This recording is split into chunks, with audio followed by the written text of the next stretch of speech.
And thank you to to all of you for being here this morning at this very, very important juncture where we're going to be hearing from some of the candidates running for mayor in the city of Chicago on February 28th. I've been given the honor to make some introductory remarks and also sharing with you that I'm not seeking reelection, so I can speak my mind now, just like I used to do it for the last 28 years that I've been in office. So this is not going to change my the way that I act and that I behave.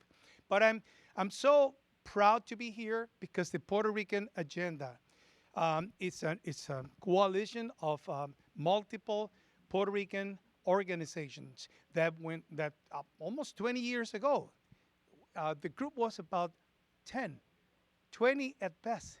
And today, look here, look around us. How many of you come once a month to discuss the issues important to the Puerto Rican community? This morning, we are here to hear from some of the candidates that are running for mayor. I have to tell you that as alderman of the 26th ward, I have not seen so much investment in affordable housing for working families as I have seen in these last 4 years. And,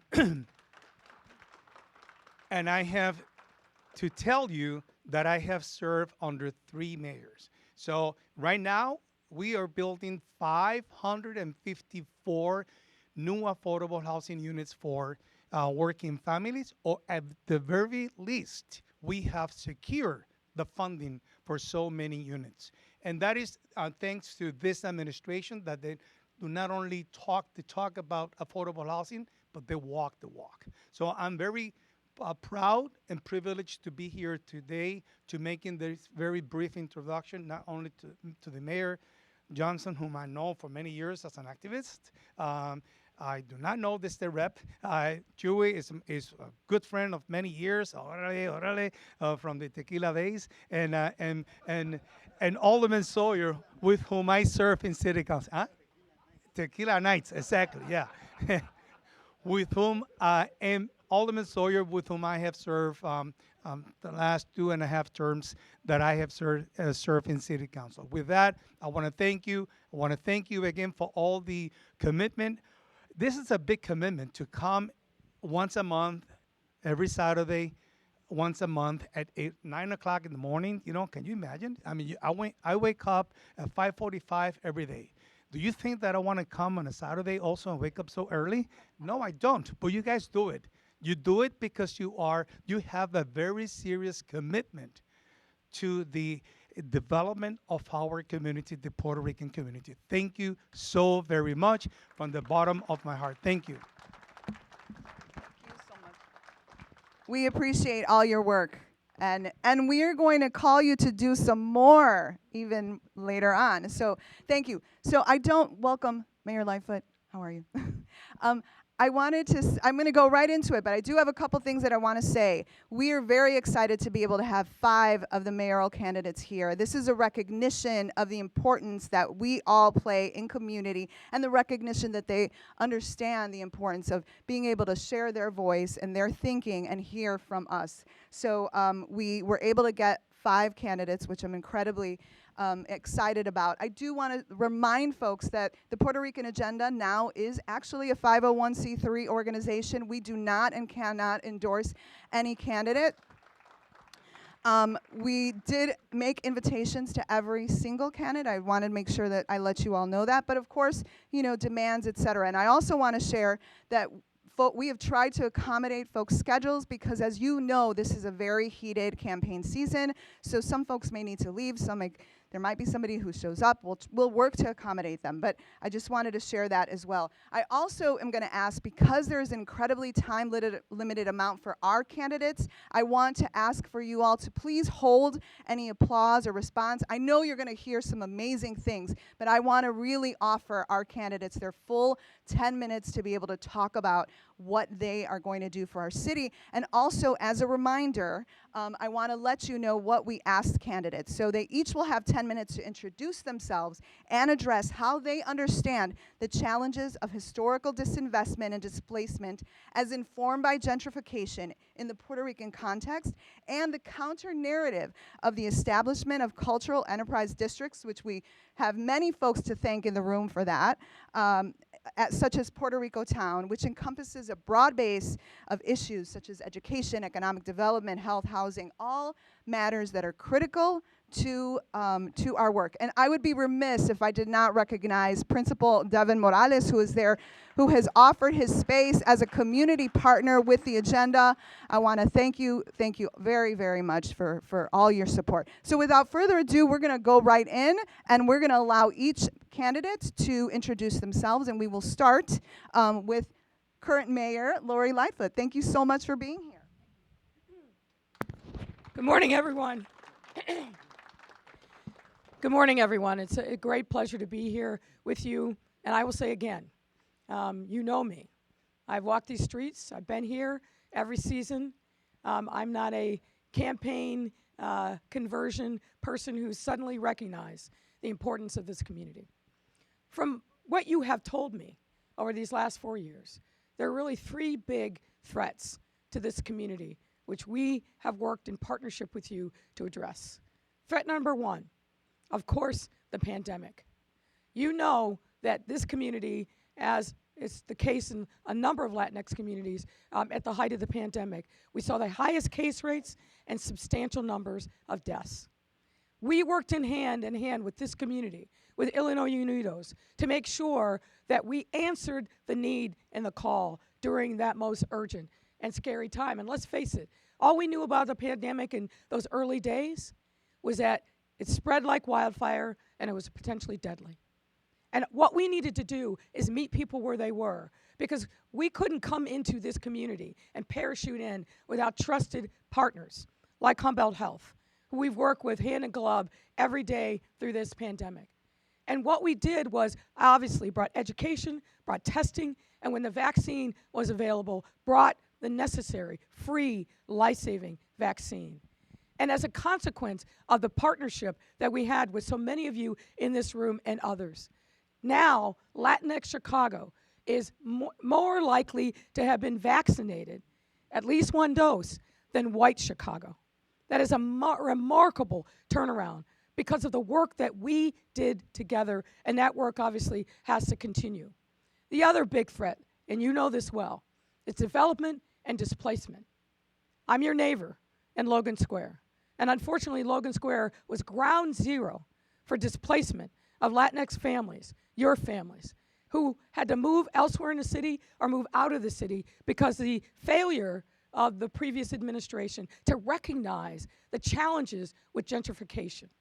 I'm happy to tell you, because of that experience, because of the fearless work of Alderman Maldonado, we put some very specific measures in place. Now, you heard about the number of affordable units that are online for this community. That's mission critical. But also what we have done is a couple of other things that have shown results. Again, following Alderman Maldonado's lead, we put in an ordinance early on to stop the demolition around the 606. Why was that important? Because what we were seeing is 2 flats and 3 flats. Family homes were being demolished to build mega mansions. That meant people in this community were being displaced for people that were coming in. We put that in early on, I think, Alderman, in 2020 we put that in.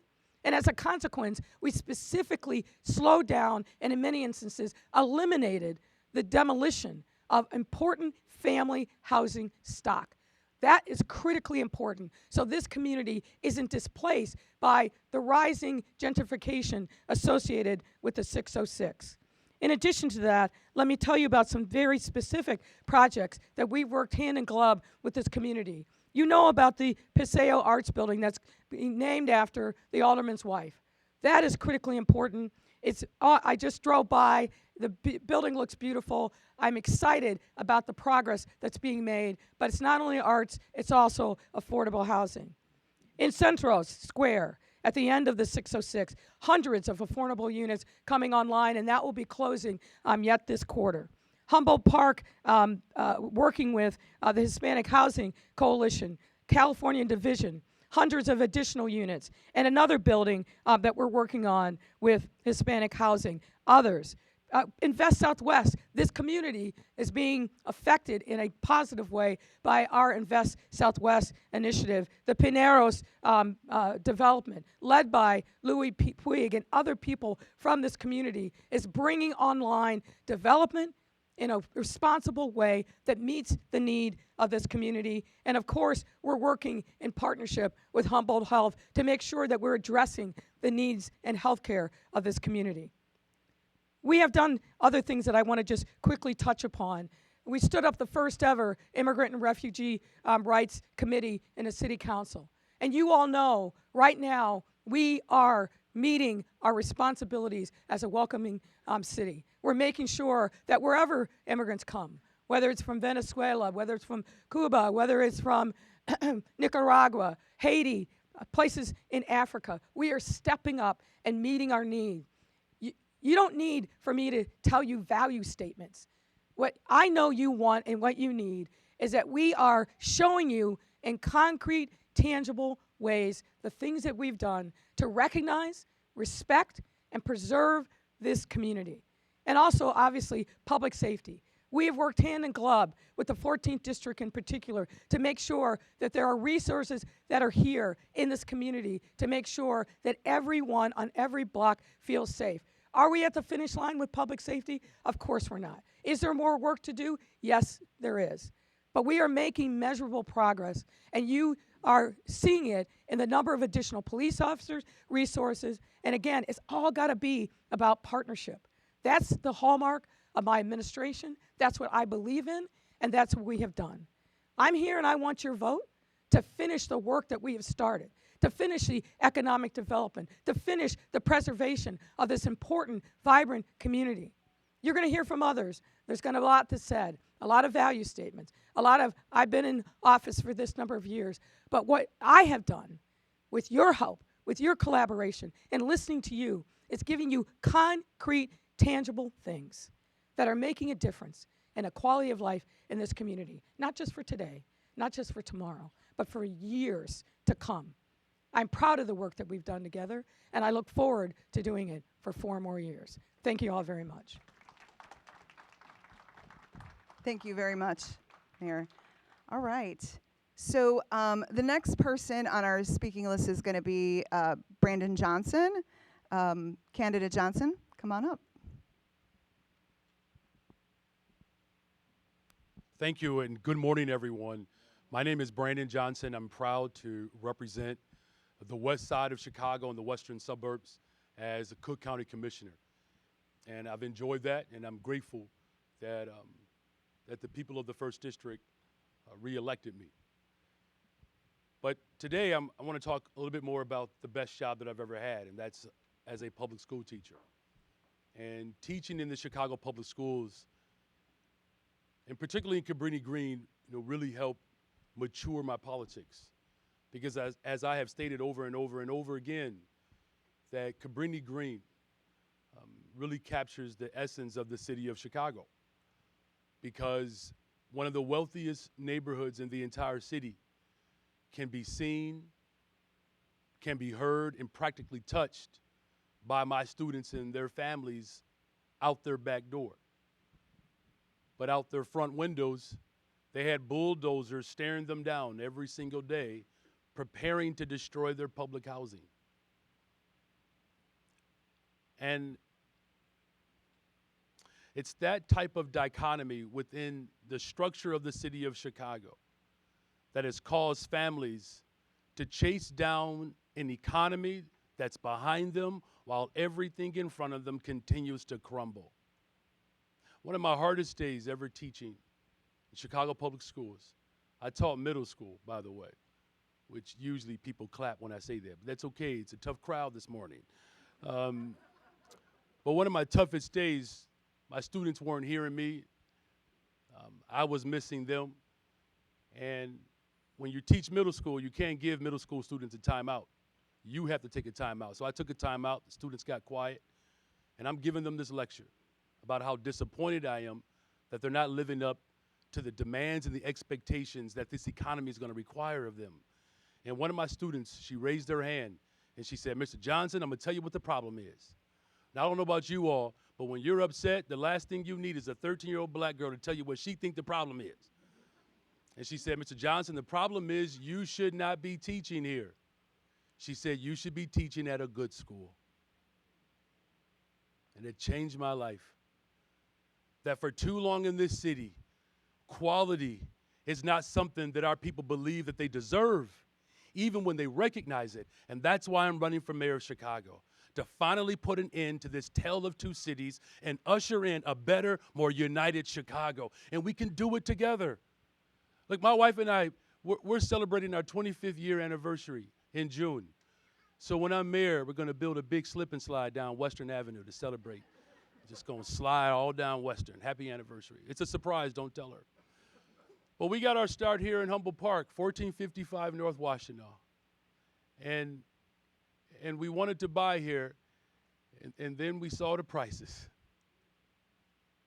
It's tough living in an economy where those who have get more, and those with less, we continue to have things taken away from us.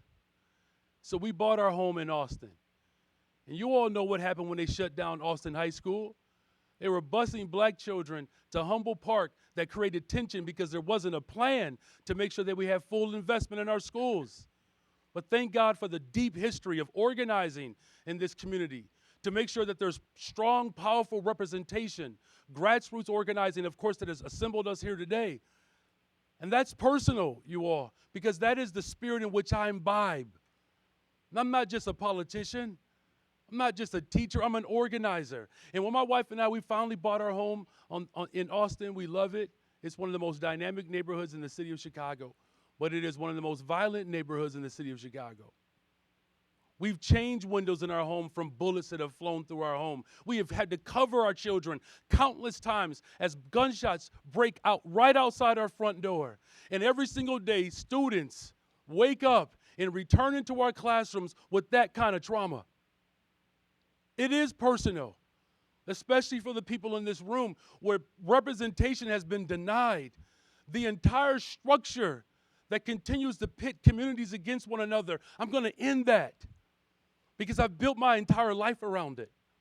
And so that's why I'm proud that the cultural enclaves that have become economic drivers. Do you all know Chicago Avenue is modeling its economic platform off of the work that has been done in Humboldt Park? You're making a bigger difference beyond policy because there are communities across the city that see this neighborhood as a model for what Chicago can be, for what our children deserve. And so I know I have 5 minutes, so I'm going to resist the proclivity of a preacher's son to use up the entire 5 minutes. But what I will say is this, that this community deserves representation that doesn't have to visit. We know each other. We've struggled along one another. And even if we don't know each other as well as we would like to, that's what organizing is about. And that's what this city deserves. And so as we continue this conversation today, I want you to know that when we talk about a better Chicago, we have to have a safer Chicago, you all. And we can't have a safer Chicago with the same old tired politics that continues to put policing as a priority as brutalization continues to happen in our community. We spend more on policing than anywhere else in the world. And ask my wife and I, do we feel comfortable when our black son gets on his bike? Do you feel safer? Ask yourself, if we continue to repeat what we've done, what do we expect to change? When you keep using the same old tired recycled politics that brutalizes our people. Folks in this room stood up to a police state as it began to subjugate the very representation and the resistance that this room has led. We are not safer. I should be celebrating in another year when my son gets his driver's license, but yet I am afraid for him just like I'm afraid for the people of this community, because the same old tired politics continues to leave us behind. As the next mayor of the city of Chicago, I'm going to invest in youth employment. There's a direct correlation between youth employment and violence production. We're going to make sure that the mental health centers are publicly funded and ran, so when my terms are done, the next mayor can't just shut them down. We're going to pass treatment, not trauma, so that police officers who are responding to 40% of the calls, which are mental health crises, they should not have to respond to those. 40% of the violence that happens in this city happens in 6% of the city. We don't need just toughness. How about we have smart and seriousness when it comes to the safety and security of our people? And when I'm mayor of Chicago, you're going to have someone smart, and you're going to have someone who is compassionate, and someone who most of all loves people. Thank you. Thank you so much, Commissioner. Appreciate your time. I want to introduce Representative Camion Buckler. Thank you so much for being with us. Good morning. I think many people in this room and throughout this city agree that we need bold change. I would say the first part of that bold change is happening here today. Mariana, you're giving us 10 minutes each. That's bold because we got a lot to say. And so we're going to try not to exhaust all that time. But my name is Cam Buckner, and I am a son of Chicago. I was born and raised in this city. I went to Chicago Public Schools. I played in Chicago Parks. I left for college, returned for law school, and now I represent Chicago and Chicagoans, north to south, from the Gold Coast to South Chicago, near the Indiana border in the Illinois House of Representatives. I spent the last 2 years as the chair of the Illinois House Legislative Black Caucus, where we were able to do some tremendous work for all of our communities. I had the pleasure and privilege of being a lead architect on the most sweeping criminal legal reform, criminal justice reform, whatever you want to call it, in the history of this country, making sure that our communities are safe and our people are safe, most importantly. I had the opportunity to be the chief negotiator on the most comprehensive and most consequential clean energy legislation in the history of this country, not this city, not this state, but of this country, to make sure that our communities are not left behind when it comes to climate change, and that we can create a situation where there are no more sacrifice zones, no more fence line communities where people who are black and brown continue to suffer. And I've led the fight in Springfield for comprehensive, common sense gun control. I was the first legislator in the Midwest to successfully take on the gun lobby and to ban unserialized, untraceable ghost guns from the streets of Chicago and the streets of Illinois. And then we did it again just 2 weeks ago, making Illinois the 9th state in the country to ban the sale, manufacturing, and possession of assault weapons, which are deadly weapons of mass destruction that have inflicted way too much pain and horror on our people and our communities.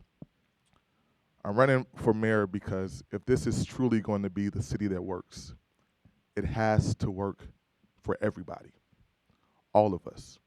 No exclusion, all inclusion. And I understand the support. I understand the fight here for self-determination, and I stand with that fight. Why is that important? Because of gentrification, because of segregation, because of displacement, because of benign neglect, because of the things that we have seen for generations in this city, for things that this community has seen up close and personal for years and years and years. And we know that changing that all starts with the 5th floor of City Hall. We know that in the history of this city, that the city has promulgated what was called urban renewal on your community. And urban renewal was only urban removal for Puerto Rican Chicagoans. We saw it in Lincoln Park in the 1960s. And it's troubling that years and years after the founding of the People's Law Office, years and years after the founding of the Lincoln Park Poor People's Campaign, we still are having conversations about police violence against our people and violence within the real estate market, which has pushed us out of our communities. We've had some considerable wins in the recent years, and I'm happy and proud to have been a part of them. One of them being HB 2395, the state law that created state designated cultural districts, including Puerto Rico Town. 30 years, a long time, 30 years after the steel flags were erected here in this community. So it means we're moving in the right direction, but we are not doing enough. We got to actually commit to doing the work that will help our people live a quality of life that is on par, not just in Humboldt Park and Paseo Boica. We have to do it around the entire city where our people exist. So what does that mean? That means comprehensive community-based zoning. So the people who live in this community have a say-so on what this community looks like. It means down zoning to prevent gentrification and prevent the pushing out of the people who have been here for generations. It means more resources for our young people. That means programs before school, after school, and in the summertime, so they have somewhere to go and somewhere to be. It means investing in a sustainable school model by getting more resources and having an intentional plan about how we educate our young people. It means passing legislation in Springfield, which I'm committed to doing this year, to make sure that we deal with the vacancy tax credit loophole in commercial real estate so that our main thoroughfares and commercial corridors are robust and people aren't getting paid to keep them empty. It's how we build real community. It means passing treatment, not trauma, and doing it in a way that can reverberate throughout generations in this city. My wife, Bernadette, and I are raising a multiracial, bilingual little boy right here on the south side of Chicago. And his Cuban, Ecuadorian, West African, Mississippi, Louisiana blood is hot. Y'all heard him yelling at Brandon. I taught him that this morning. But he is a perfect example of what happens when communities come together, right? It's the promise of this city. It's the promise of our collective communities to actually do the work to move us forward. Chicago needs a mayor who can do that, who can find a way to yes instead of getting stuck at no, and to bring us all along with you.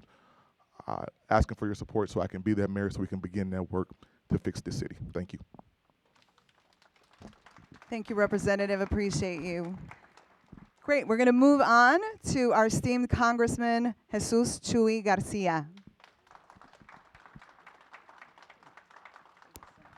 Thank you so much. Muy buenos días a toda la familia borinqueña que se reúne aquí en la secundaria Roberto Clemente. Me da gran gusto estar con ustedes nuevamente y pedirles su consideración para la alcaldía de Chicago. Good morning, everyone. I'm delighted to be here with the part of my Puerto Rican family. I have 3 children who will, Wepa is right, who will attest to that, and of course my beautiful wife, who's also with me this morning. I come before you as, of course, a family member, and I understand families are not always agreeing on everything, but we still love each other very, very much. I come before you as a longtime friend and ally of the community, as a practitioner of community empowerment and development, and most importantly, as an ally in the fight for justice and self-determination with the Puerto Rican people. I am running for mayor because I believe the city is at a critical juncture and it needs the leadership of someone who has worked in Chicago at the grassroots level, someone who's been in elective office at all levels for the most part of government and can unite the city and lead with a new agenda that rebuilds Chicago with equity at the core. That is what is needed. It's a tough decision because my time in Congress has been a wonderful experience, exhilarating, most challenging, but hopefully we are returning to a sense of decency and democracy, albeit slowly. I am, like all of you, quite moved and shaken by the killing of Tyree Nichols, and of course have expressed my deep condolences to the family. But I come this morning to you to just remind you that my history is one of working in the trenches. I've been a nonprofit leader, built an organization that continues to thrive and excel. I'm the only one running who's been a member of the local school council. I'm the only one who's built after-school programs in the schools that have now proliferated throughout the southwest side of Chicago, and of course on the northwest side. You've had tremendous leadership here in that regard. And no one has been to as many funerals, of victims of violence as I have. And I don't say that to brag. It's just a fact of life, and those are the scars that I bear. I've been a leader on the fight against displacement and gentrification. That's why I lost my state Senate seat in 1998 when all the big powerhouses in the city decided to take me out. As an example, we stood up, we kept working, we kept fighting, and we came back. Proud to be a member of Congress, having represented the 4th Congressional District in succession to Congressman Gutierrez, the Northwest Side and the Southwest Side in particular. I hated to lose you, but we did it because we needed to expand, and proud to have supported, of course, Congresswoman Delia Ramirez to the U.S. House of Representatives. We increased representation by 100%. But I'm running for mayor of the city of Chicago because I want to ensure that we rebuild Chicago, that we make Chicago safe, prosperous. My history in the fight for affordable housing, for community empowerment, for investment, comprehensive community development will be my strategy for ensuring that the neighborhoods can thrive, that they can be safe, that they can have all the things that every school should have, including good, well-resourced schools, good health care, good transportation, good shopping, accessible to everyone. And most importantly, affordable, because that is one of the greatest challenges that we face in Chicago. And it is my life's work in the nonprofit sector, in the Chicago City Council, in the State Senate, where, by the way, my colleagues elected me chairman of the Senate Black Caucus, 1997, 1988. Why did they do that? Because Miguel del Valle and I were a part of that caucus at that time. There weren't that many Latinos in the Senate yet. But most importantly, it's because of trust, and it's because of consistency in advancing agendas of equity. I want to lead the city at this point in time because I am a coalition builder. My run for mayor 8 years ago helped open up and elect more progressives to the Chicago City Council, and we have made the southwest and northwest sides of the city of Chicago among the most progressive anywhere in the state of Illinois, and certainly the city of Chicago. So my history is deep, and the investments that the United States Congress and the White House have made over the last 2 years in passage of historic legislation, the Infrastructure and Jobs Act, the CHIPS and Science Act, better known as Clean Future Manufacturing, as well as the investments known as the Inflation Reduction Act. Forget about the title. They're really resources to combat climate change here in Chicago, across the country, as well as energy investment tax credits that will be available to people. For what?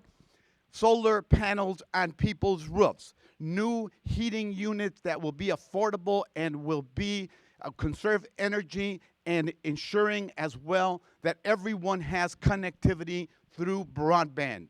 Those are the building blocks in my toolkit for the reconstruction of Chicago in a more equitable manner.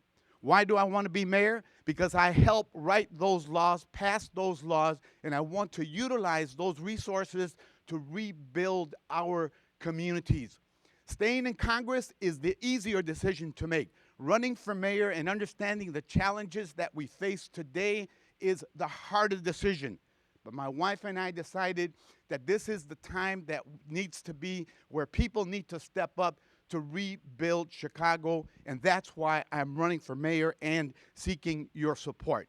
I also briefly just want to underscore what my history working with you to advance the self-determination and the well-being of Puerto Ricans, here, nationally, and of course on the island. Just to mention a few.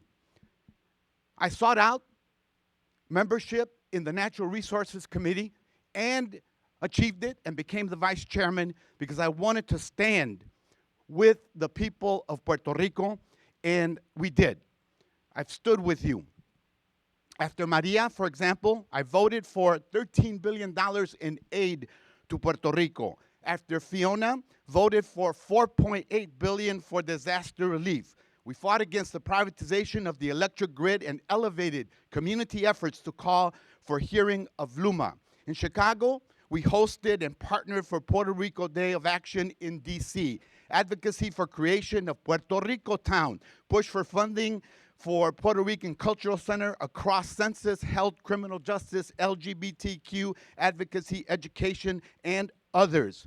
This last round, I delivered $27 million for projects across the district.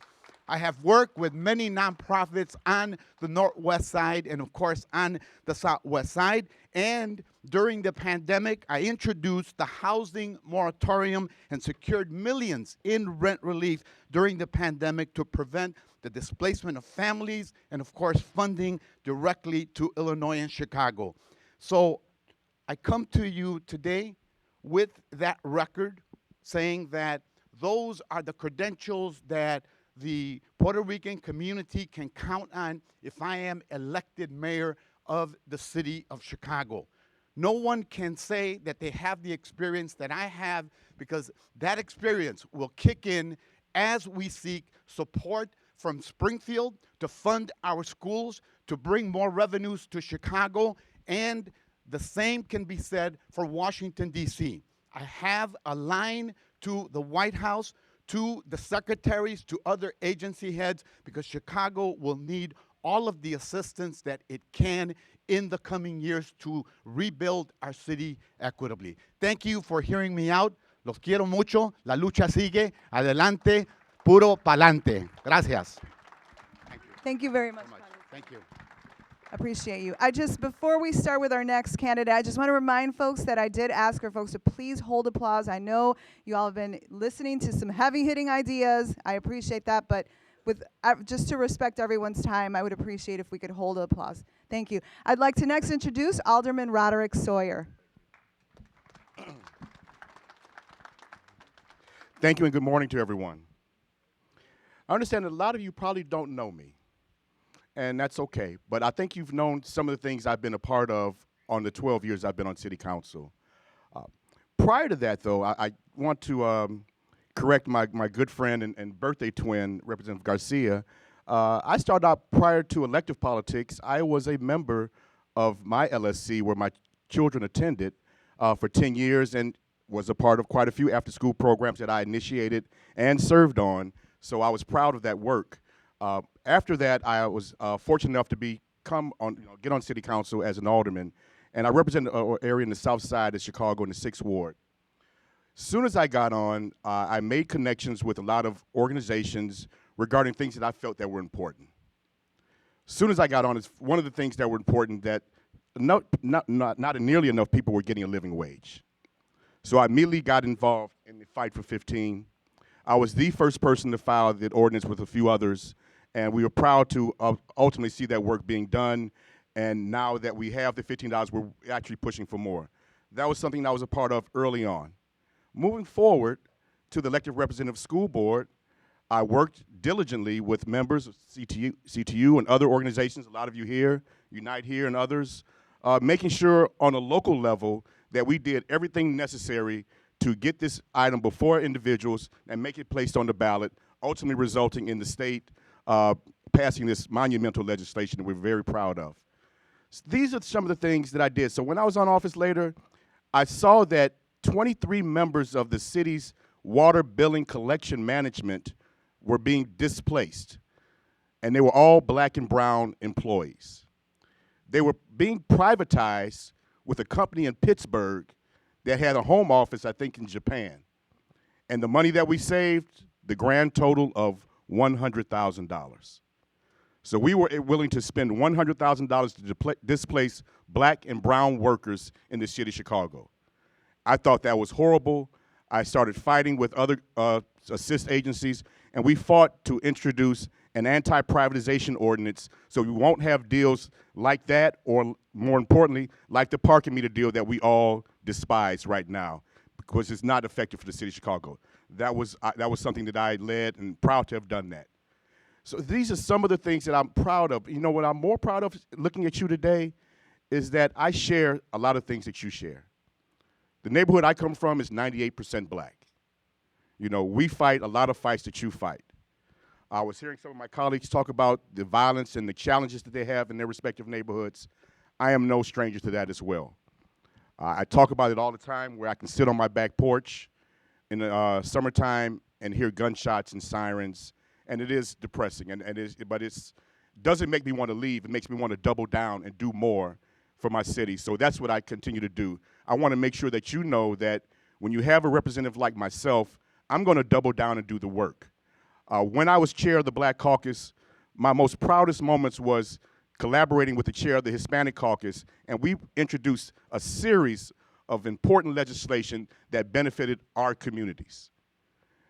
Those such as creating and expanding the SBI and MBI program. What that is the Small Business Initiative and Mid-Sized Business Initiative programs. The chair of the Latino Caucus and the chair of the Black Caucus, we got together and put that in place, and very proud of it. We went on to have discussions. We had joint conferences talking about the need for real equity. When we talk about real equity, that means that if the city is 2/3 black and Latino, that means 2/3 of contracts, resources, development ideas, all should be 2/3 black and Latino. That's the things that we fought for on the council floor, not just talking about it, doing it at risk, because people went at us as soon as we did that, but because they were scared. Because if we got together, and if we continue to work and get together, we have the momentum in this city. We can really direct change in a positive way, and we were trying to work on that, and including doing things like trying to reduce or remove the caps off of small business owners so that they don't have to buy houses instead of reinvesting in their businesses to continue doing work for the city. Those are important things that, you know, when we talk about the issues that are challenging us, opportunity can get us out of a lot of these situations that we're in right now. So I'm proud to have been working on these things, proud to continue to do this type of work, not just now on the council, but now for the whole city as mayor. I'm someone that's going to do the work, that's going to put in the time and effort to just not talk about it, but actually do it. And just going forward, the most proudest thing recently that I've done was work on police reform, which resulted in us having now community commissions where you'll be voting on in the upcoming election. That means that we're going to strengthen the ties for the community to make sure that they can let the police know what's going on, what's effective, what's not effective, and also reestablishing that trust with the community and the police once again so that we can resolve the issues that are affecting our community. We want bad guys in jail. We want, matter of fact, resources when people get out of jail to make sure that they don't go back. So we can do a both-and approach. We want to make sure our communities are safe, but we also want to make sure that there's opportunity for those that have been affected by the criminal justice system. We can do both of those at the same time. So let's keep working. I want to make sure that as your representative, I will continue to work for you tirelessly. I will come to I respect every community. I want to make sure that every community is represented.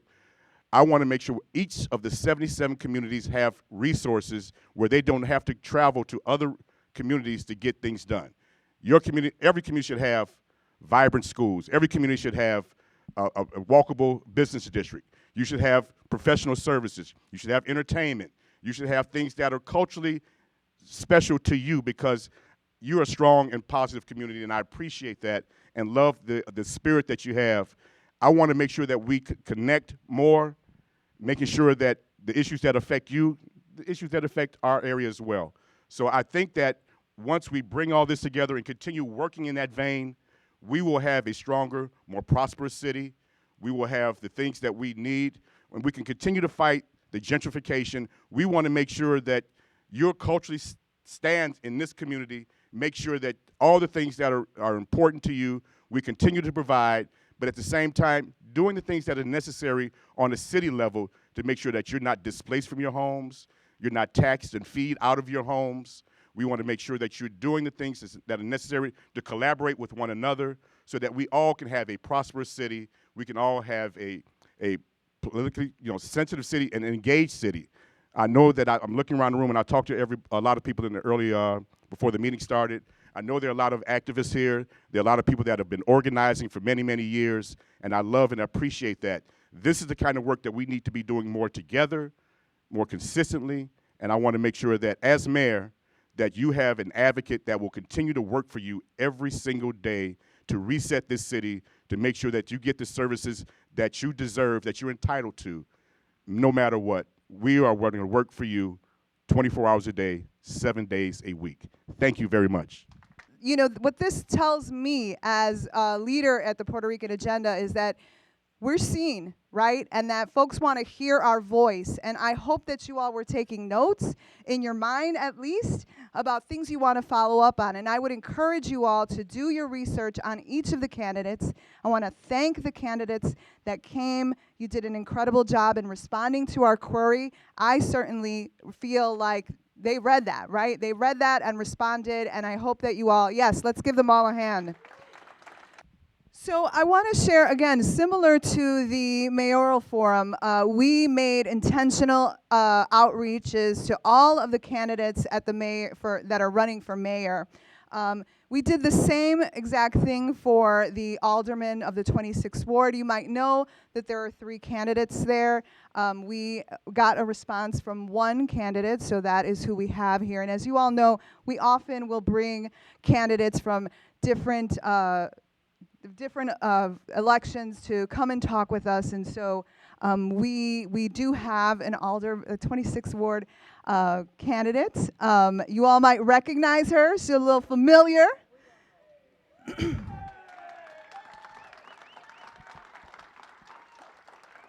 Normally she's up here with me a lot closer, right? Because she is my co-chair, my past co-chair. She's not currently the co-chair of the agenda. But I do want to introduce Ms. Jessie Fuentes, current candidate for alderman of the 26th ward, to address this audience. Thank you. I would be remiss if I didn't acknowledge the presence of our current alderman, Roberto Maldonado, who announced his retirement on January 6th, leaving this seat wide open for me to run in. Thank you. Thank you.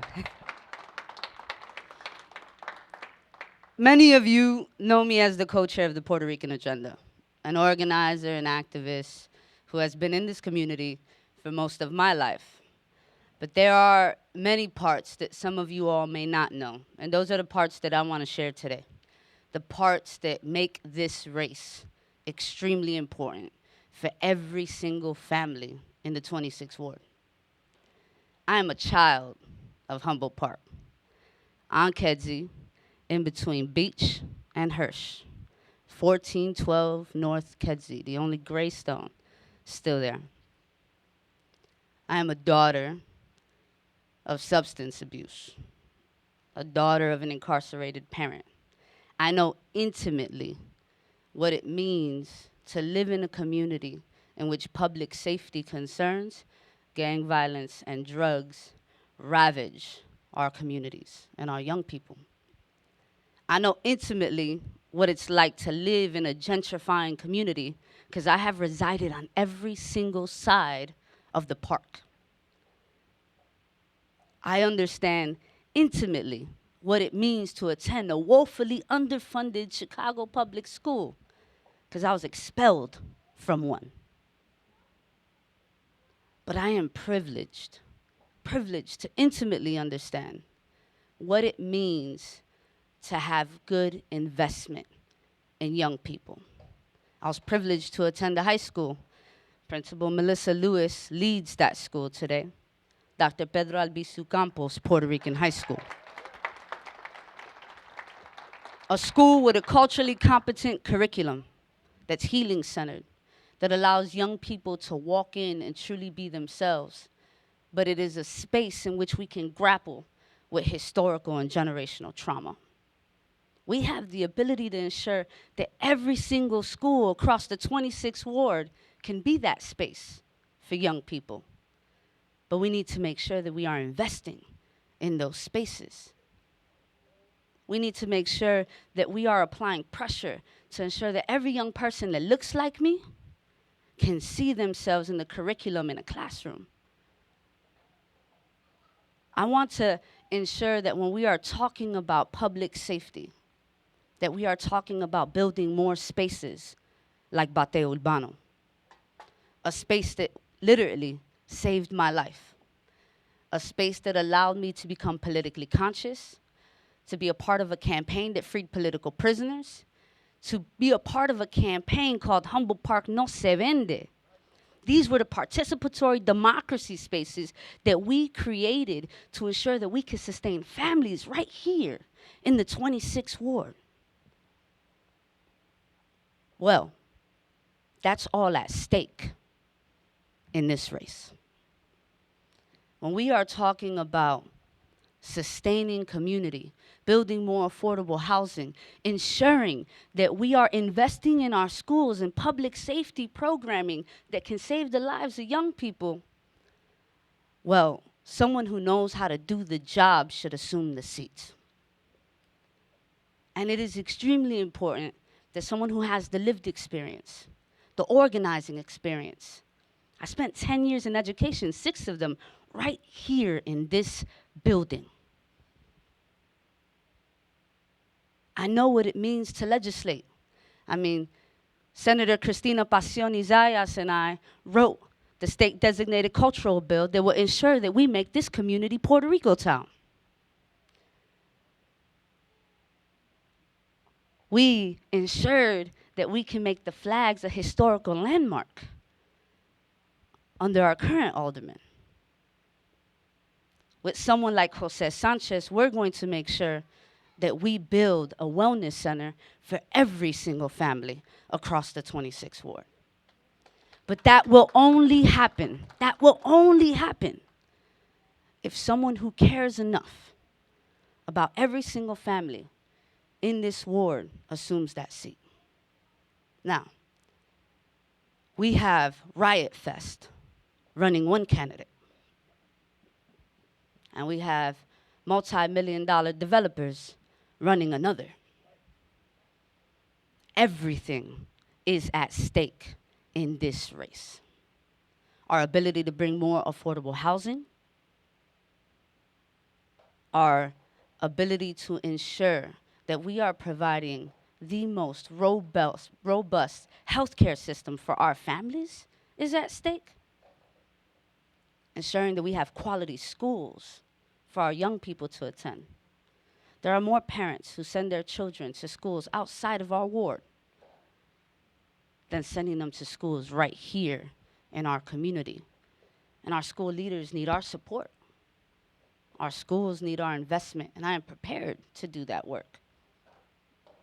Because I am not going to assume a seat without ensuring that you all are with me every single step of the way. The mission of the Puerto Rican agenda, the policies you all have set in place, the mission of self-determination of our people is my mission. It is what will go into the aldermanic seat right here in the 26th ward. Now, I want us to see this race with a sense of urgency, because we cannot leave no stone unturned. We are running up against name recognition. We are running up against big money. And we are running up against real estate interest. There has been real estate interest in this community for decades. And we have been fighting and barely holding on. And so we have brought in hundreds of affordable housing units. We have to ensure that we can bring hundreds of more affordable housing units to this community. And I am prepared to do that in partnership with Lucha, Bickerdike, and Hispanic Housing. Because our families deserve to stay in a community that they have been calling home. And so we are 31 days away from election. We have 31 days to ensure that we are protecting every single family, that we are representing every single voice, that the self-determination of the Puerto Rican people are front and center in our community. We have 31 days to get our people to come out to vote. Individuals who have lost trust because of everything that they have seen in the world. We have to convince our families, and we have, for decades, have been trying to convince our families that their vote is important. I think it's like 5,000 votes, right, to win outright and not go into the runoff? 5,000 votes. That's what we need. We need 5,000 votes to win outright and not go to the runoff. In a three-way race, exactly. And so, you know, I'm layered up and I'm extremely hot right now because I have 2 shirts on, 2 pairs of pants, 2 pairs of socks. Because we knock on doors. That's how we win elections. We know signs don't win or vote. People vote. And so we're going to knock on every single door. And we're going to have conversations with every single family member and friend and resident across the 26th ward.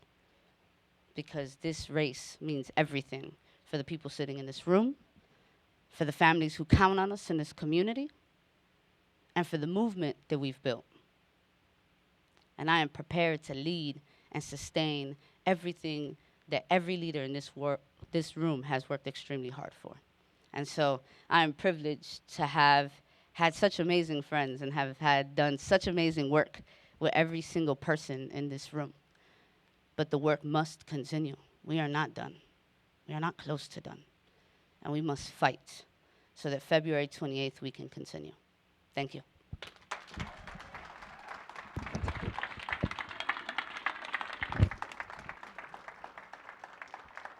Thank you very much, Jesse, and thank you for your dedication to this community. We appreciate it. We do have some time for questions. If folks have some questions that they would like to ask candidates. Yes. Unfortunately, this is no longer wireless, so maybe. Hi, Jesse. I wanted to ask you, a lot of the candidates today were talking, you know, we saw the video of Tyree Nichols last night, and I've experienced firsthand police brutality from people around me, and I wanted to see if you could talk a little bit about your work in violence prevention, because I know of your many years in the community and the work that you've done. Recently, you've done so much to provide violence prevention. We talk about police reform and things like that, but we often don't have the conversation about stopping violence before it happens. So I was wondering if you could share a little bit about that and what your vision is as you hopefully become alderman of the 26th ward for violence prevention.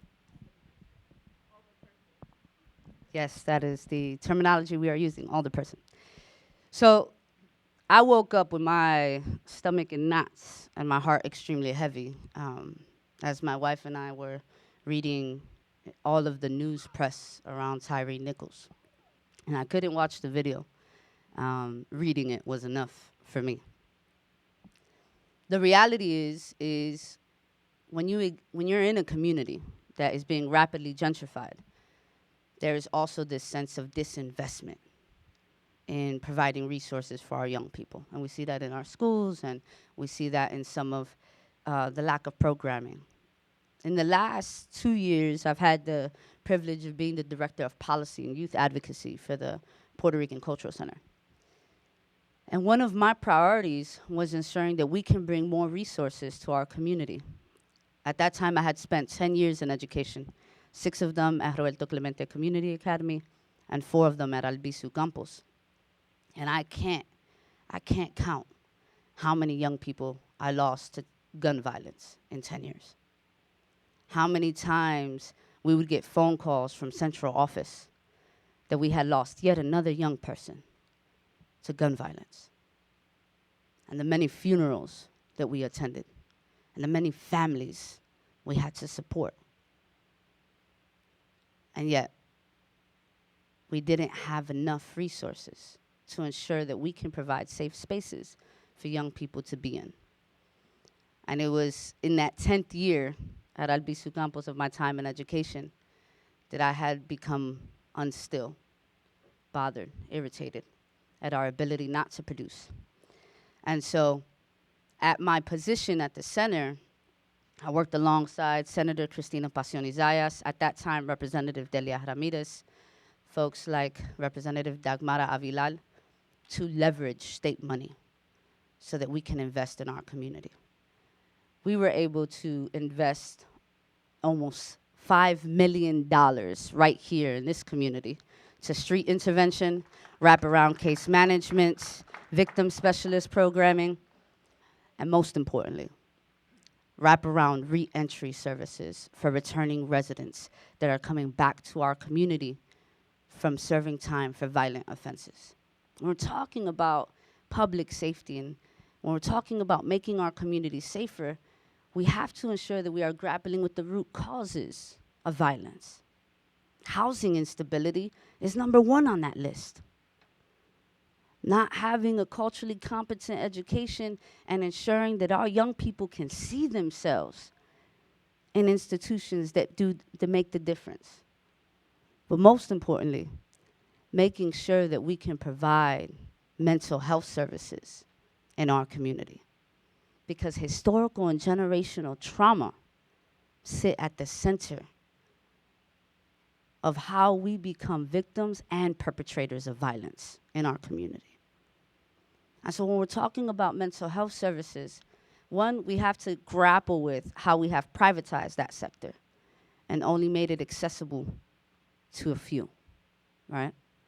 But we also have to talk about how do we provide mental health services differently?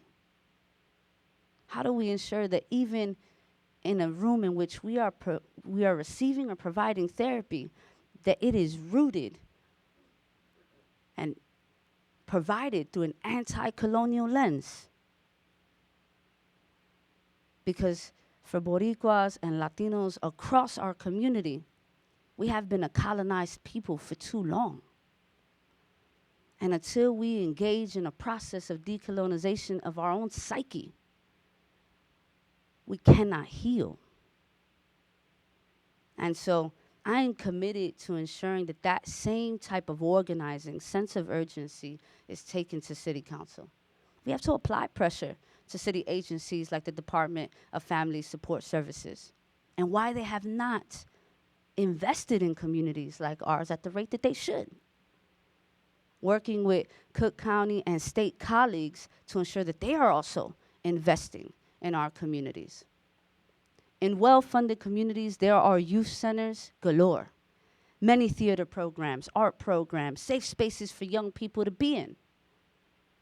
The 26th Ward should be one of them.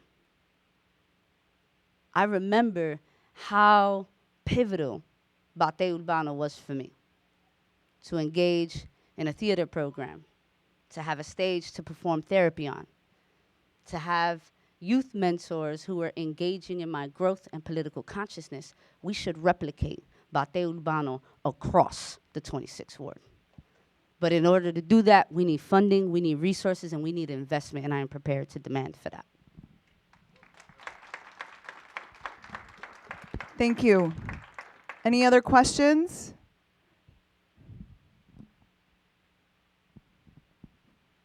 Don't leave today without asking your question. You don't want to be thinking, oh, I should ask this.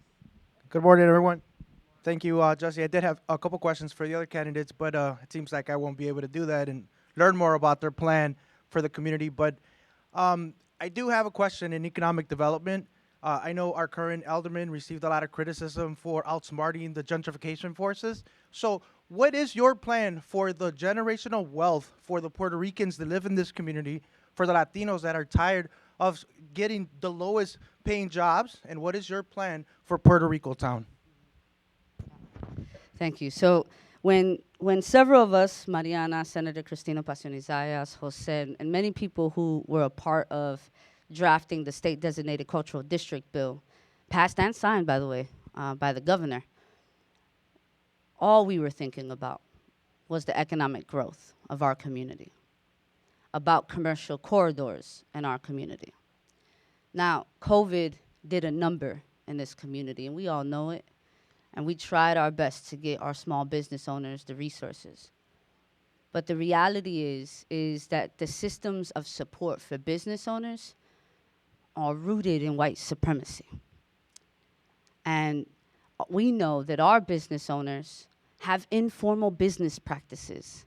And, you know, we have a SBDC that's working extremely hard with our business owners to ensure that we can formalize some of those business practices so that they can become eligible for lending resources, grants, and loans that are provided by the city. We have a couple of dozen vacant storefronts across Division, North Avenue, and Armitage. And many entrepreneurs and small business owners that are ready to go brick and mortar. Now, we are extremely privileged to have taken 3 business owners in the last year into brick and mortar, right? Some of you guys have been to Janelli's. Some of you guys have been to Tropical Chucherias. Phenomenal women who are talented and extremely creative. But if they did not have that type of wraparound support and advocacy by folks like Manny, Honorio, Luis, and folks at the SBDC, could they have gone brick and mortar? And so we must continue to invest in programs like the ones the SBDC has. And we must also begin to ensure that we are building out business portfolios in our community and that we are investing in folks who may have all of the great ideas, but not the financial resources or the financial savviness to navigate lending processes. And so I'm committed to ensuring that not only are we preparing our business owners, but challenging state and city and county agencies to have culturally competent lending practices so that we can best serve our people, to lowering the vacancy rates of commercial storefronts in the 26th ward, to ensuring that the office becomes a resource for business owners, and to ensuring that we are investing in grant pots for our business owners. We must begin to develop a workforce in our community for our people and grow it. And I am prepared to do that. But more importantly, I'm prepared to do that in partnership with the folks who are already doing it, right? I want to be able to serve as a resource to programs that are doing the work. And you tell me what you need, and then we can get it done in City Council.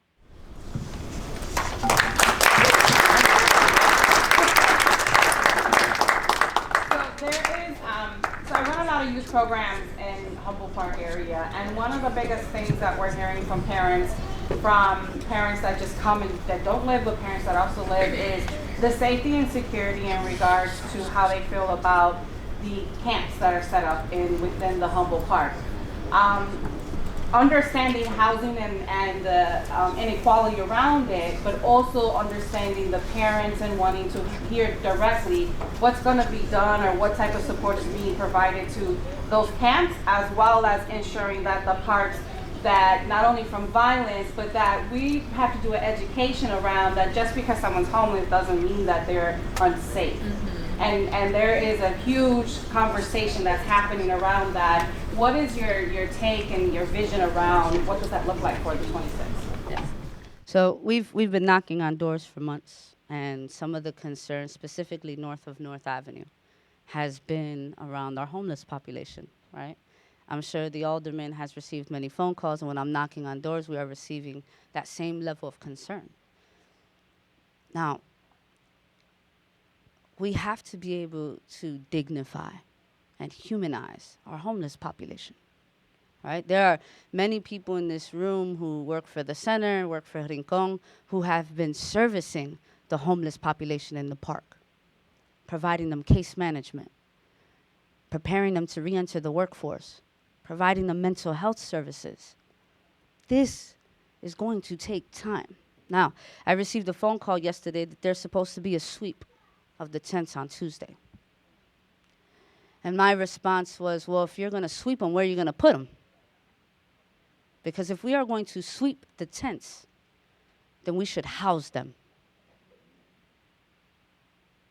We must hold an agency like CHA accountable, right? There are several vacant CHA units across the 26th ward that are on a list by a third party to be rehabilitated.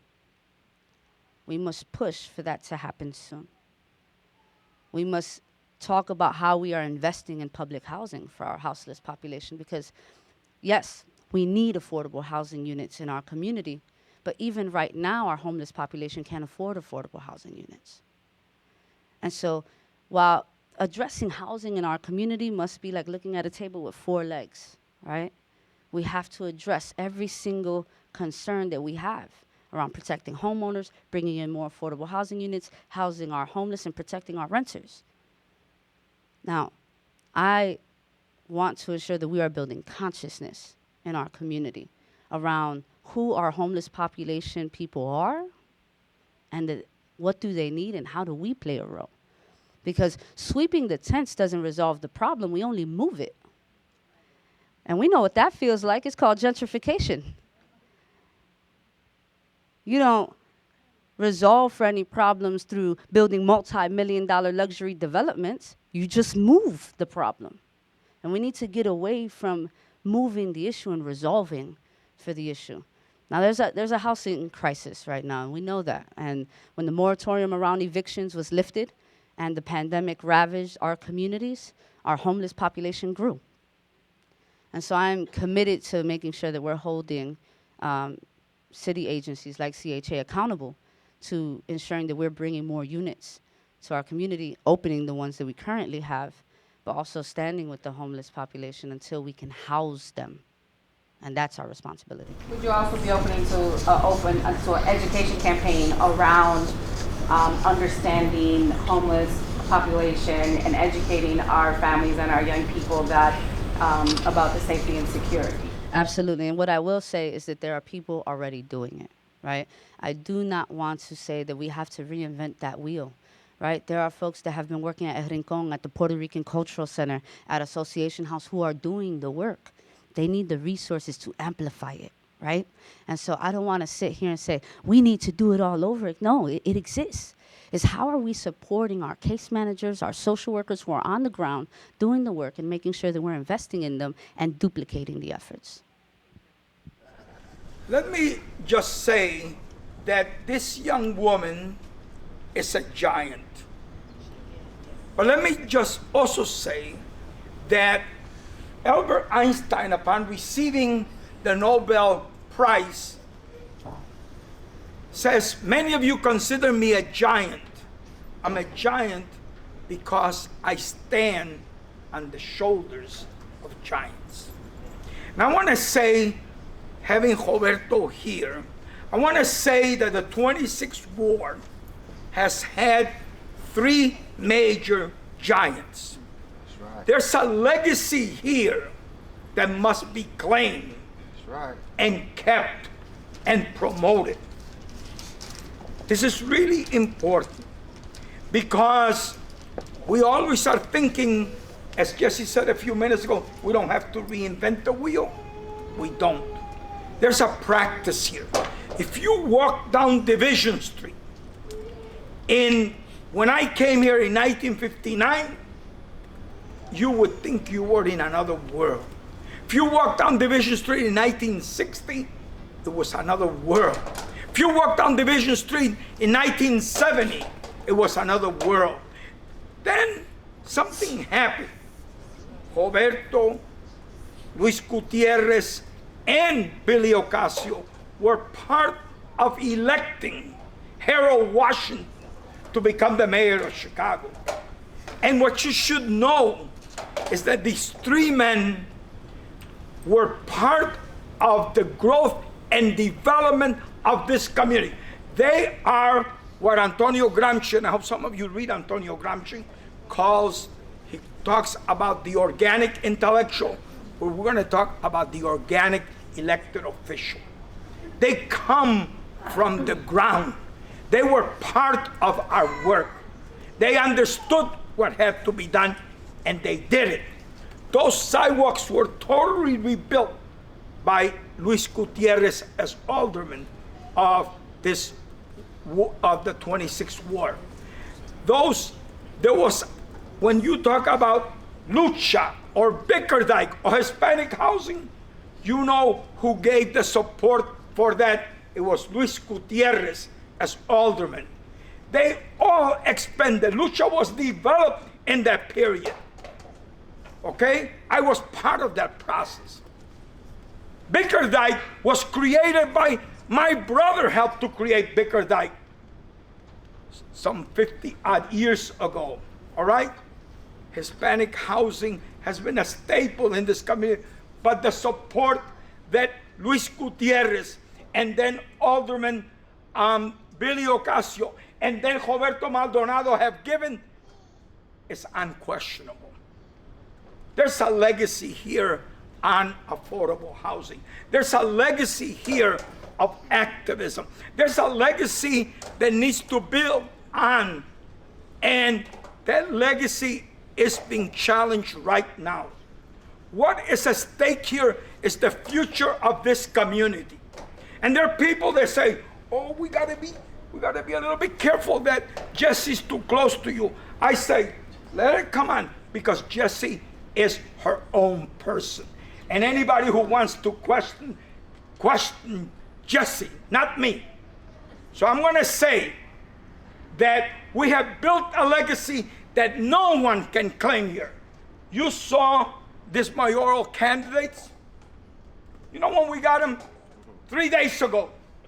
Why? The power of the Puerto Rican agenda. We have 2 young women here who are leading this area and part of the area. Lillian Jimenez, a state representative, our very own Cristina Pasiones Sayas. They grew up here. They know what it is to fight. They know what it is to build. There's a legacy here.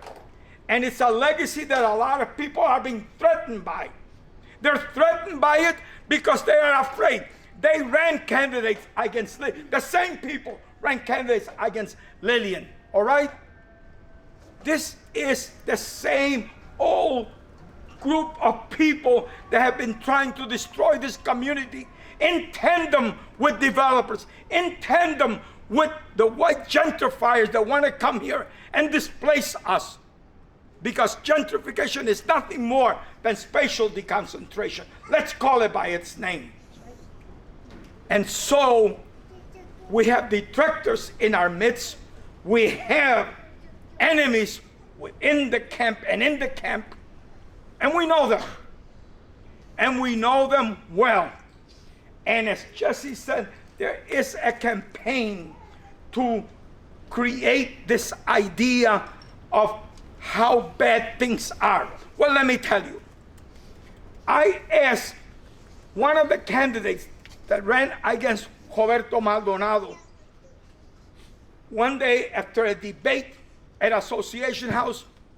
He comes to Café Colao and wants to be very nice to me. I said, I'm very sorry, but I cannot be nice to you because you made some statements that are really irresponsible. You made a statement that we need as much foot traffic and business development as you have on this side of Division Street. And I said to him, how many businesses are in between the 2 flags? And he says, I don't know. I said, I thought you didn't know. Well, I'm going to tell you, there are 50 businesses in between those 2 flags. How many people do they hire? I don't know. Well, I thought you didn't know. They hire 350 people. And who owns them? People in this community. You see, I want you to think about this. You may have foot traffic there, but who owns the Starbucks? Who owns the eggs and yolk? Who owns more people that don't live here? So I really want you to think about this and think about what is being proposed here. And what is being proposed is a continuation of a legacy of building a cultural enterprise district that is the antithesis to gentrification and historical disinvestment. That's what we wanted these candidates to address, and they did. And I think it's very important that we don't shy away from a legacy of building. Roberto Maldonado has built more affordable housing in this community than any other alderman in the city of Chicago. Take that, okay? So with that, I want to make sure that I make a clear statement and make sure that And since we're in familia, I'm going to just say next time Lisette's in charge of your time. I have Alderman Maldonado that wants to say something. And look, you all, we got to be careful now because we were way ahead of time. Now we're going to get behind time. Thank you so very much.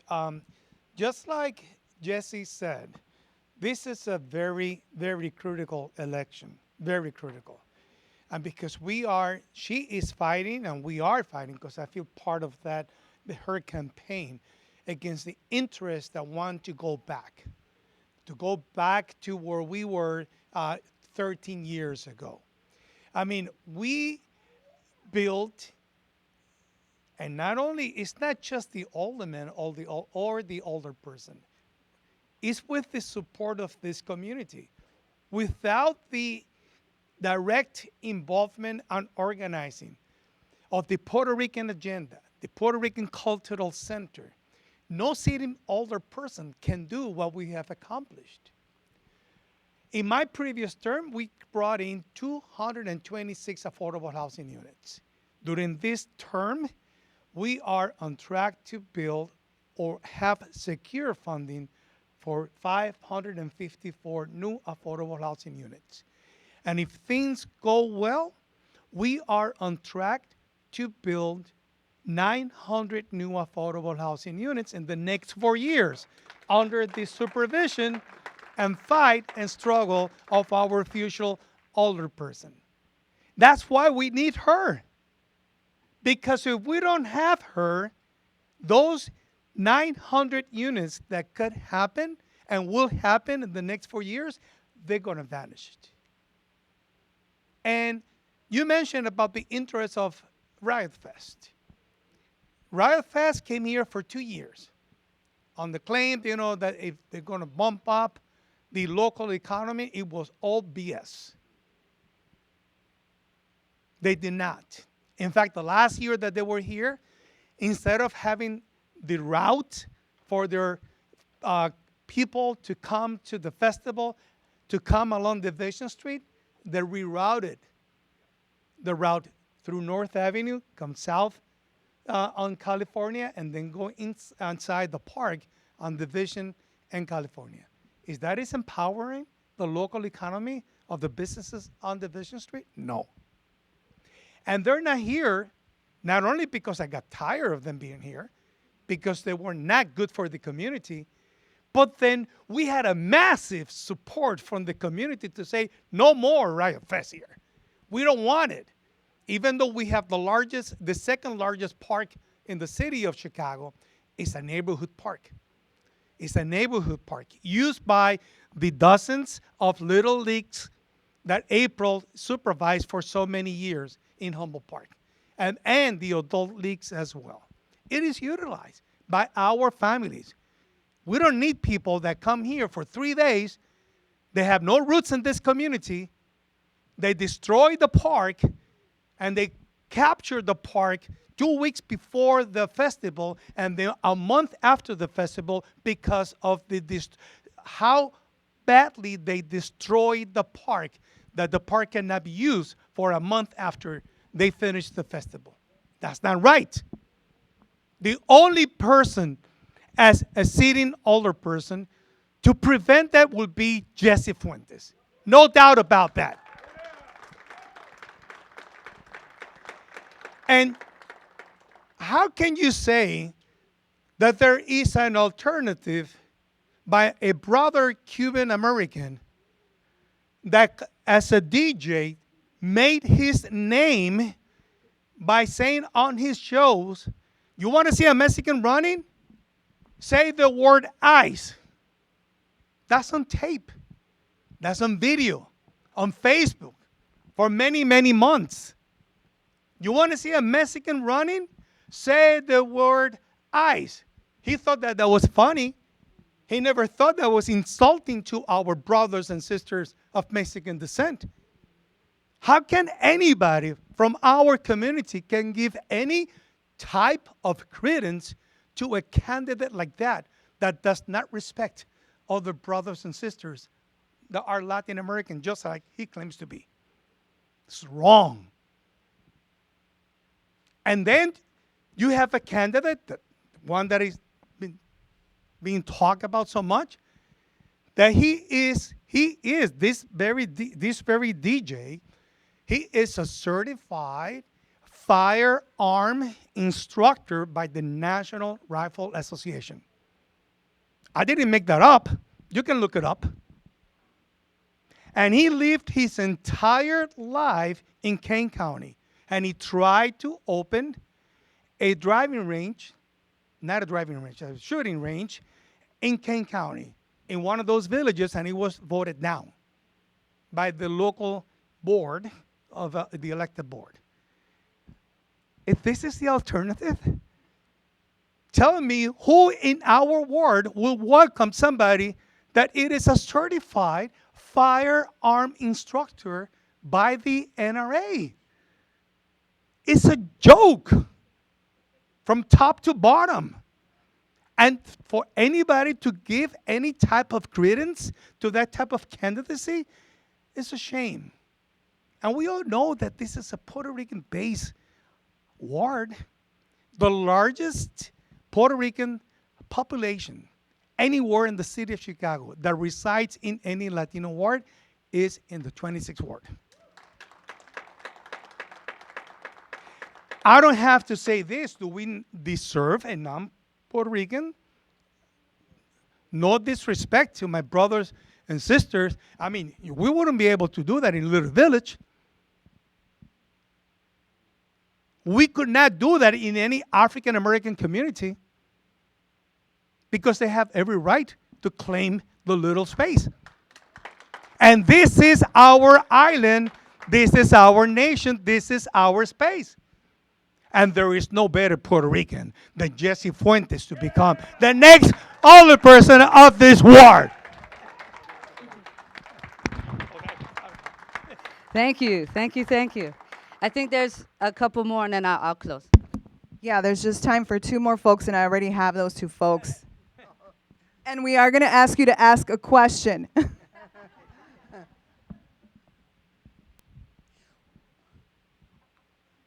Thank you. I know that Jessie walks on water already. Because I put the rocks there by which she could step on, okay? I know that there's allegations out there that you don't have the money, that you don't have the volunteers. Well, I know you're going to respond to that, but I'm putting a call out to all of us that the best way to open the door and build the path by which she can get to City Hall and represent all of us, not only in this area, but all of Chicago and beyond, is by donating your money and your time and doing some phone banking. Can you please reply to that allegations? Those were not the allegations I thought you were going to bring forth. Those are interesting. Look, I am the only candidate in this race that has been endorsed by SEIU, by State Council, both Local 173 and Health. I'm the only candidate that has been endorsed by the Illinois Nurses Association, by the Chicago Federation of Labor, by Teamsters Local 700, by United Working Families, by Grassroots Illinois Alliance. I could go on. By IVI, IPO, by United of 35. I'm the only candidate that has brought in significant endorsements with significant money.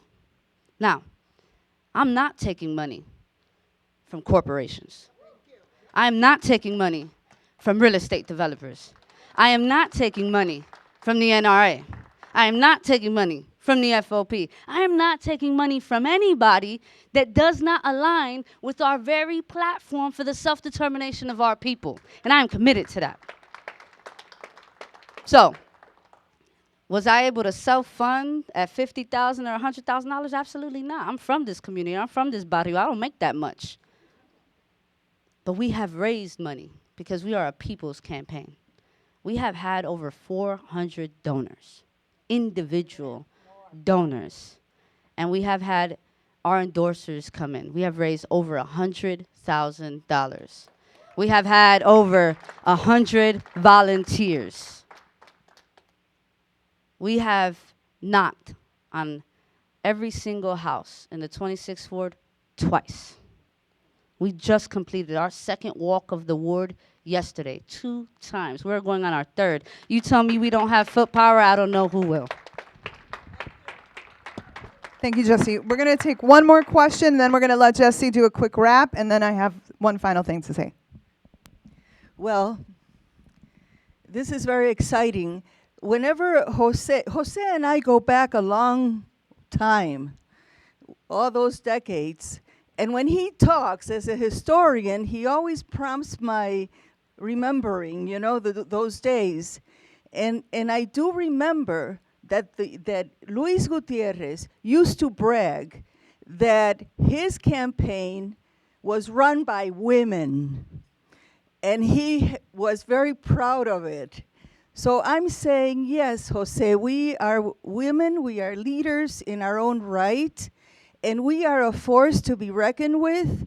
And if we want our candidate, whoever that candidate is, because we are a 501c3, if we want our candidate to win, we have to make sure we vote in the 26, and if we're not in the 26, we get at least 2 or 3 people to do so.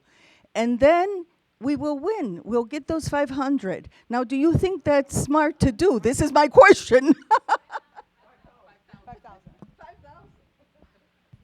I mean, any mobilization to get voters out is a strategic plan, right? I think we've been knocking on doors 7 days a week. I've been pounding the pavement 4 hours, 5 hours a day, and having conversations with every single family across the 26th ward, because people vote. Signs don't vote, digital marketing don't vote. I don't care if you got $500,000 in that campaign account, that dollar don't vote, right? People vote. And so, yeah, we need to be knocking on doors. Yep, early voting has already started. There are 2 super sites downtown, and mail-in voting has already started. February 13th, early voting will start in this ward at the library on Troy and North Avenue. Every vote matters. But I will say this. I am a masculine presenting lesbian. Let's not let that go unnoticed. What we are combating in this race is also homophobia and sexism within our own community. And we have to grapple with that.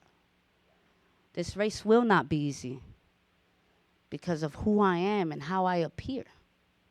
And so we got to work hard, real hard, to make sure that every single family comes out to vote. Now, if we win, I will be the first Latina to ever assume the 26th ward seat. First woman. The first LGBTQ candidate here in the 26th ward. And the first elected official in city council to have graduated from an alternative school in the entire city council. All of those identities deserve to be at the table. All of those identities deserve to be represented in city council. And I am ready to get it done. We are ready to win. We have to continue to mobilize. We have to continue to knock on doors. We got to continue to get residents in this community to believe. And I'm very confident that we could get the job done. Thank you very much, Jesse. I appreciate it so much that you responded to the call to come and address this group, because these are some heavy hitters out here too. I always believe that the folks that are on the ground have all the answers and all of the information necessary to move forward, and I know you believe that as well, and so I'm glad that you came to listen to them. I want to make a couple notes. I know that now folks got, the energy, you got the blood boiling, you got questions, but unfortunately we don't have time for that. So hopefully you got the information you needed, and as the Puerto Rican Agenda, we encourage you to look at all of the candidates that are currently running for 26th Ward Alderman and make your decisions based on that information that you can gather and what you want to see in this community. I also want to just recognize that there's a lot of children here today, and I want to honor honor that we bring our babies to learn things. My 2 daughters are here. One's right there, my grandbaby. My other daughter's right here with the gray sweatshirt. Because this is generations, this is familia, this is important. And so then I also want to recognize, I didn't have a chance to do this earlier, I want to recognize our Senator Cristina Pasiones Zayas, who, as Jose had mentioned, is born and bred and, has been trained and got her education here, was a leader here at the Puerto Rican Agenda, really moved a lot along with Jesse to get the agenda to where it is now. So I want to thank you for your presence. And I also want to recognize our 4th District Representative, Lillian Jimenez, who got to work in December, I think, sooner that is traditionally normal, but again, another heavy hitter. And I want to just, if either of you would like to kind of say anything to kind of round us off, I want to invite you all to do that.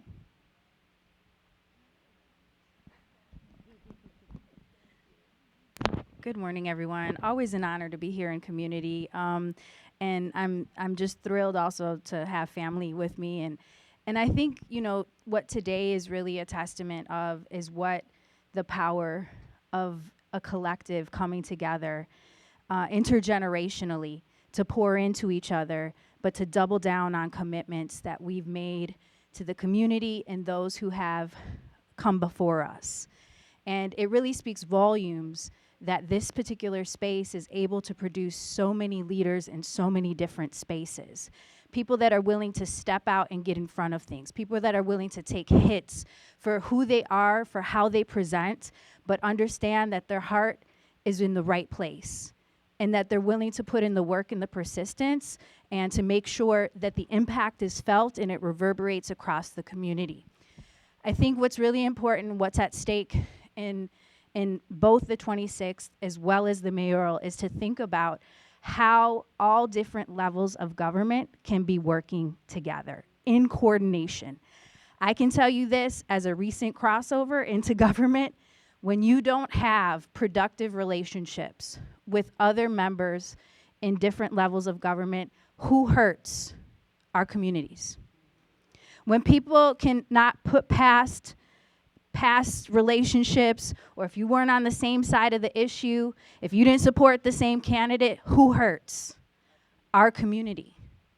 And what I can tell you, and I know this is a non-endorsing body, is that I want you to look at Jesse's track record. And I want you to think about how many times she shows up and how many ways she shows up and how she never says no. She says, okay, let's try a different way. Let me go have this conversation with somebody else. I've had the privilege of walking with her in the community, knocking doors, and it's the best thing when she gets greeted by students. Fuentes, I got you. She is known. And the fact that she is knocking doors 7 days a week, that ground game is no joke.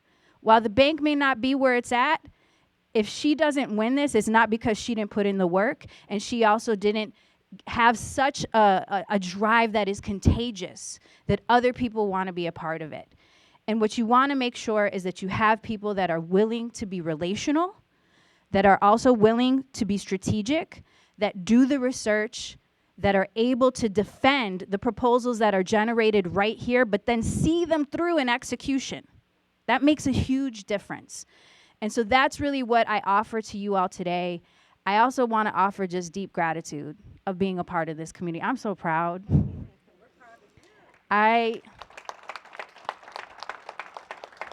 When you get the lineup that you had here and all of them making their case, they understand what's at stake in this particular community, and it speaks volumes. So thank you all for allowing me to come up through and continue to be a part of it. And I'm going to pass the mic to my girl in the house in the mighty 4th District. Thank you. Thank you. Yeah, I am so happy to be here and excited because tomorrow I want to invite you all to a little party we're having in honor of Jesse Fuentes. Again, I know it's not a non-for-profit here, but this is me as an individual sharing with you some information. The three of us are sponsoring it along with Congresswoman Delia Ramirez. If you all want to join us, come have a good time. Here's some music. Chit chat with us, hear some more about our plans of how we're building this movement. Come over at 5 p.m. at Ruiz Belvis. Really want to invite you personally, every single person here, please come out, support, whatever you can give, let us know. We will support you if you want to bring more folks, and we will find sponsors for them. If they don't have funding, we will find that funding and those sponsors for them. Dig deep into your pockets. We want to see people. We want to see your friendly faces, and we want to introduce the community to those folks. If you know anybody who doesn't know Jesse, but who doesn't know Jesse, right?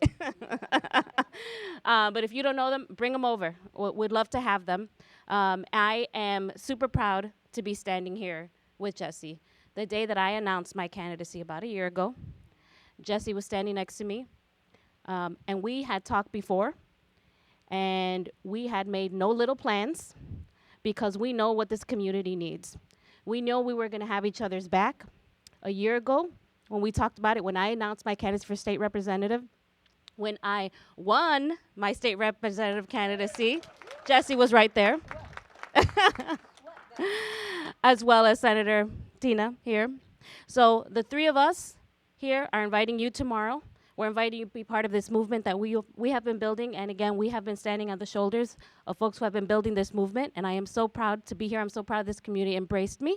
I was born in the South Side of Chicago, but I came here to learn my political education about what it means to be a Latina in Chicago. This is where I learned it. So join us tomorrow. We'll talk more about it. We'd love to see you. Thank you. Well, since this was the announcement portion of our meeting, anybody have a final announcement that they want to make before we end?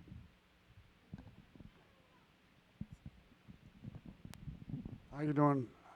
My name is Mike Joyce. I'm an attorney from the south side of Chicago. I'm not from this community, but I've been involved with the boxing community in the Puerto Rican neighborhoods for over 35 years.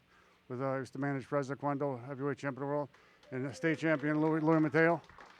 I have to tell you, you really made a believer out of me. Jesse, you were better than some of those mayoral candidates. I think you got a great future. But I'm definitely going to open my wallet to you today. I don't have a lot of money, but I'm going to do whatever I can to help you. I'll tell you one thing, this is really great to see all the ethnic and neighborhood pride.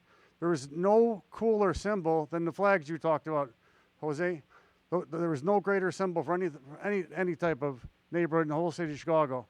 But this has really been a wonderful thing. I love the enthusiasm, and I love the fact that everybody's getting involved. Thank you for having me. I'd just like to say something about Mike Joyce. Mike Joyce is Muhammad Ali's son-in-law, and he's also an attorney, and he also was our manager. I just want to say a few things. As the first Puerto Rican and Latina elected to the city council, as soon as I knew Jesse was running, I told people, I don't care what you think politically about anybody that's involved with Jesse, I'm supporting her 100%. And on Friday, a group of women were having a fundraiser for Jesse in my house, and our goal is to raise $7,000.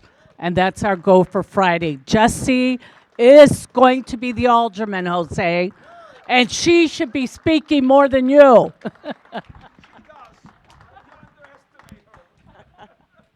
right, I'm going to talk about something not political at all.